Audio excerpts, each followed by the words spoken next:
বন্ধুরা, আজকের খাই খাই পর্ব কে কিভাবে খায় একটু দেখেন আর অনুভব করেন। মজা লাগতেছে দাদা? মজা লাগে? মজা? আচ্ছা ঠিক আছে। এই তরকারি টরকারি নিয়ে শুধু খাচ্ছি না ভাই, তরকারির দাম এই যে ভাই, এটা তো শুকিয়ে দেয় ভাই। তো তরকারি টরকারি নিয়ে খা, একটু ভালো করে খা। তাও এখানে বিভিন্ন রকমের তরকারি দেখে দেখতেছি আমাদের তো ঘন্টা বিভিন্ন রকমের তরকারি বিভিন্ন রকম ভিটামিন হবে। ভিটামিন হইলে কি হবে ভাই? বিভিন্ন রকম তরকারি বিভিন্ন রকমের দাম।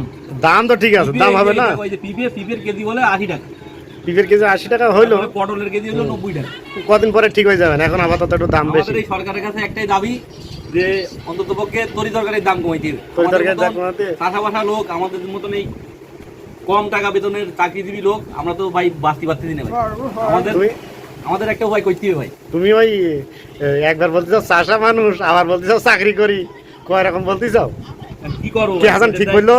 তুমি বলো। মাথা ঠিক নেই। কি আর বলবো, ও হচ্ছে টোকাই খাওয়ান।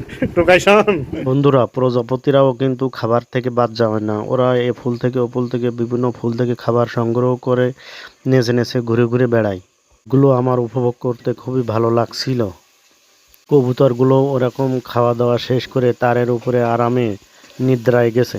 দেখে ভালোই লাগছিল, একসাথে অনেকগুলো কবুতর বসে আছে। সবার খাওয়া খাওয়াটা কেমন লাগলো অবশ্যই কমেন্টে জানাবেন। ধন্যবাদ।